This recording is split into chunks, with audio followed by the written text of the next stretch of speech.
obviously a high character human being, works his butt off. We did a really deep dive over the past several days on Ron, just understanding, the compete level, the human being, talked to several of his teammates and understood the care factor, the work ethic. Talked to John Jenkins, the teammate of his, who he got up with every day to shoot with at 7 a.m. Kind of mentored him, but also he was somebody who was trying to mentor some younger players on the team as well. So he has the leadership piece to him. He has the high compete level piece to him, and then he has the winner piece to him. That's what he wants to do. And obviously, they didn't do much winning this year, but I think it really frustrated him. And I also know that that's one thing he's coming here to do, is coming here to help us win. So all those characteristics were very attractive to us at this time. And as for not bringing him in, there was a lot of agents that didn't want to send their players here, so we didn't see actually that many players. And then at the end of the day, staying quiet was a strategy. Yeah. Thank you. Overall, what did you talked about the draft that right, but just what boxes did you really want to check with this draft? That you talked about his character and everything, but as a player, what really made Ron Holland the player you wanted to select tonight? I think he's again high level high compete level. I think he's got one of the biggest upsides in the draft. Obviously, everybody knows that shooting is an issue, but I think for a lot of players that have high upside in this draft, shooting was an issue. We hired Fred Vincent for a reason, so he could take chances like this on young players with when shooting is the piece. And if his shot hits, he's going to be a really good player. The kid works, the kid competes, he's got great size for position. I just think everything that we looked at across the board, he just checked a lot of boxes except for shooting. I think it's really hard to find a player that age, compete level, have the productivity, energy that he had at 18 years old.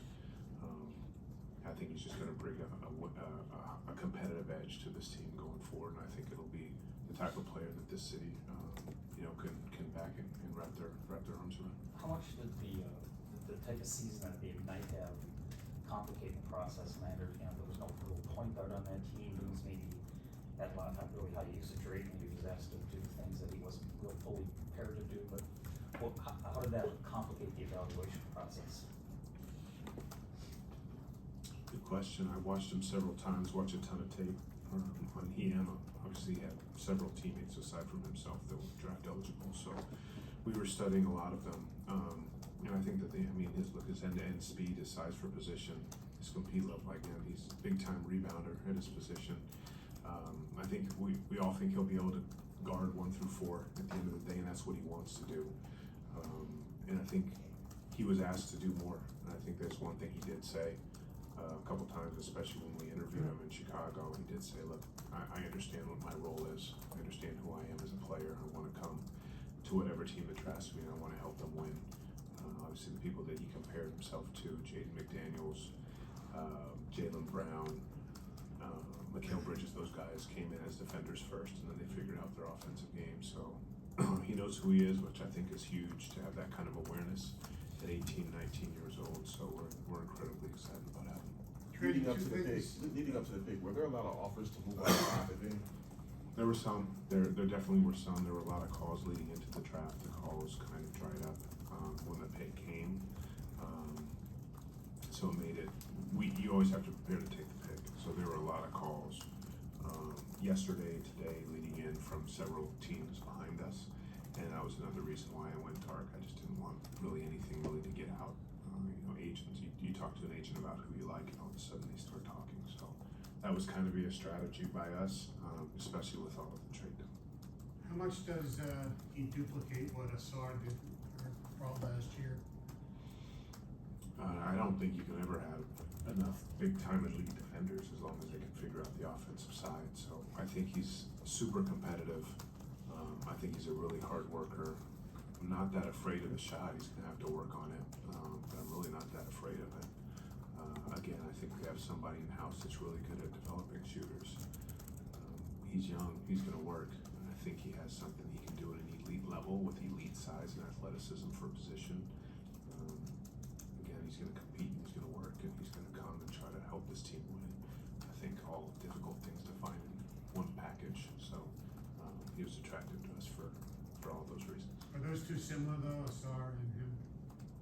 think they are similar. I mean, high compete level and high ability to impact the defensive end, and elite athleticism and size for position, big time rebounders. So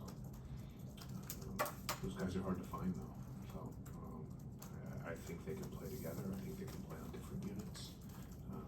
Look, they might not look great together immediately, but they're young, developing players, and that's not always going to happen regardless of if you're drafting 18, 19-year-olds to play in this league at a young age. It's going to be tough, but they're going to develop, and hopefully in the future we foresee them playing together and impacting the game at a high level.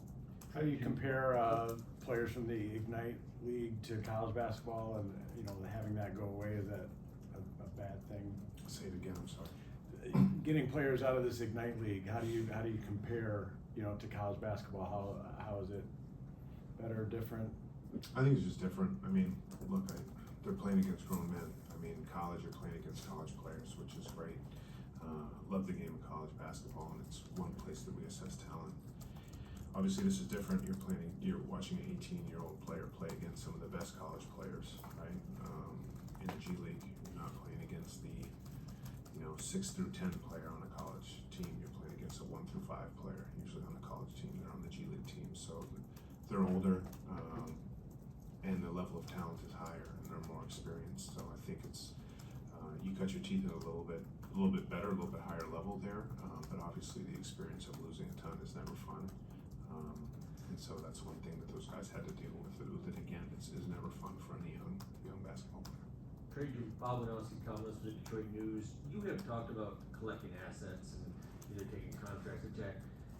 We thought maybe this would be a case where it could happen with a trade and you could collect assets. Are you at all disappointed that you couldn't do it? And does the asset collecting process now begin in other ways?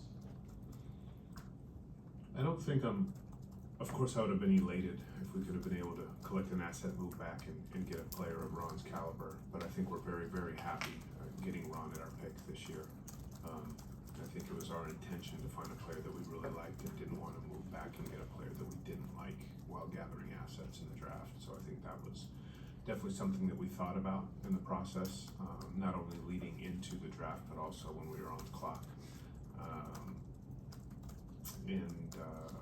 Look, we have space, so we'll listen to calls. We're getting calls already on some things, but we're looking for future assets, a little bit more than assets in the draft right now. And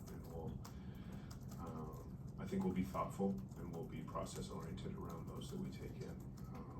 I don't think it's going to be something we jump on right away if we don't think it's the right asset value or something that, again, like I've said before, helps bolster the growth of our young players.